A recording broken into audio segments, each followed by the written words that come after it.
बिस्मिल्लाहिर्रहमानिर्रहीम। Nature TV 777 और आजादी की तरफ से अपने तमाम देखने सुनने वाले दोस्तों को अस्सलाम वालेकुम वरहमतुल्लाहि वबरकात। दोस्तों, आज अल्लाह करीम के एक ऐसे जलीलुल कद्र नबी जिनको खलीलुल्लाह का लक़ब हासिल है, यानी हजरत इब्राहीम अलैहिस्सलाम, रब्बे कायनात के सामने उनकी एक ऐसी ख्वाहिश आप दोस्तों से आज शेयर करने जा रहा हूँ कि जो उन्होंने रब से अपनी मोहब्बत का इजहार करते हुए अपनी दिल की तशफ़ी के लिए, सुकून के लिए रब्बे कायनात से अर्ज की, और अल्लाह करीम ने भी फिर अपने खलीलुल्लाह की उस ख्वाहिश को पूरा करके दिखाया। हजरत इब्राहीम अलैहिस्सलाम अल्लाह के जलीलुल कद्र नबी हैं। उनकी अल्लाह से वालिहाना मोहब्बत और कुर्बानियां क़यामत तक, जब तक कायनात कायम है, रहेंगी। सबसे बड़ी कुर्बानी दोस्तों, जिनके बारे में एक शायर ने लिखा है कि बेखतर कूद पड़ा आतिशे नमरूद में इश्क, अक्ल है महवे तमाशाए लबे बाम अभी। यानी नमरूद की आग, जिसको मुर्रखीन ने लिखा है कि 7 किलोमीटर तक उसकी इतनी हीट होती थी कि इस 7 किलोमीटर के अंदर कोई भी अगर परिंदा गुजरता था वहां से तो वो जल के खत्म हो जाता था।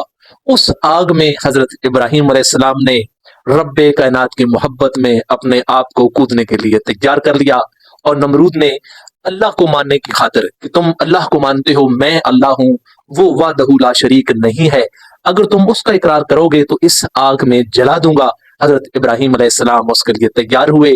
उसके बाद सबसे बड़ी कुर्बानी अपने बेटे हजरत इस्माइल अलैहिस्सलाम के लिए, फिर अपने छोटे बेटे हजरत इस्माइल अलैहिस्सलाम को और अपनी बीवी बीबी हाजरा को मक्का के बेआबो गया में छोड़ के आए अल्लाह की रजा के लिए। तो लातादाद कुर्बानियां हैं उनकी। आज दोस्तों, उनकी ख्वाहिश का आपसे जिक्र करना चाहूंगा कि हजरत इब्राहीम अलैहिस्सलाम ने रब्बे कायनात से क्या ख्वाहिश की और रब ने उनकी इस ख्वाहिश को किस तरह पूरा किया।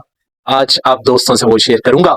नए दोस्तों से कहूंगा, अपने इस चैनल नेचर टीवी 777 को सब्सक्राइब कीजिएगा, लाइक कीजिएगा, शेयर भी कीजिएगा, और बेल आइकन को भी हर सूरत आपने प्रेस कर देना है।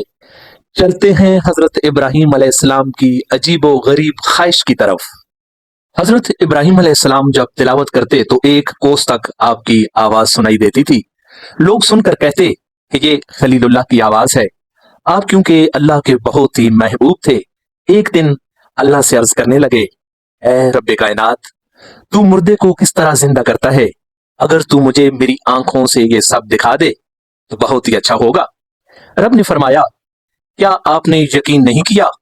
हजरत इब्राहीम अलैहिस्सलाम ने अर्ज की, ऐ रब्बे कायनात, आपका फरमाना सब हक है, मगर मैं इसलिए ये देखना चाहता हूं कि मेरे दिल को यकीन और तस्कीन आ जाए। रब ने फरमाया, अगर आप यही चाहते हैं तो 4 परिंदे उड़ने वाले पालें, उनको अच्छी तरह मानूस करें, फिर उनको ज़िबा करके उनके टुकड़े करें, मुख्तलिफ पहाड़ों पर रखें, फिर उनको आवाज दें कि अल्लाह के हुक्म से जिंदा हो जाओ। वो सब जिंदा होकर पहली हालत पर आपके पास आ जाएंगे। तारीख में दोस्तों लिखा है कि हजरत इब्राहीम अलैहिस्सलाम ने मुर्ग, कौवा, कबूतर और मोर, इन चारों को लेके खूब अच्छी तरह पाला। उनको जब यकीन हो गया कि ये चारों मेरे साथ पूरी तरह मानूस हो गए हैं, तो एक दिन इन चारों को ज़बह किया और उनकी तकसीम कुछ इस तरह की कि एक पहाड़ पर सबके सर रखे, दूसरे पहाड़ पर उनके पांव, तीसरे पहाड़ पर उनके धड़ और चौथे पहाड़ पर उनके तमाम बालों को रखा, और अपने दिल में इत्मीनान भी कर लिया कि रब्बे कायनात की कुदरत के नजारे देखूंगा। आप चारों पहाड़ों के दरमियान में खड़े हो गए और एक परिंदे को नाम लेकर पुकारा। रब की कुदरत से सबसे पहले उसका सर उड़कर हवा में बुलंद हुआ, फिर उसका धड़ सर के साथ जुड़ा, फिर पांव और बाल जिस्म के साथ शामिल होकर मुकम्मल परिंदा अपनी असली हालत में जिंदा हुआ और हजरत इब्राहीम अलैहिस्सलाम के पांव के पास पहुंच गया। इसी तरह बारी बारी उनके पुकारने पर तमाम परिंदे जिंदा हुए और हजरत इब्राहीम अलैहिस्सलाम के पास पहुंचकर उनके इर्द गिर्द घूमने लगे।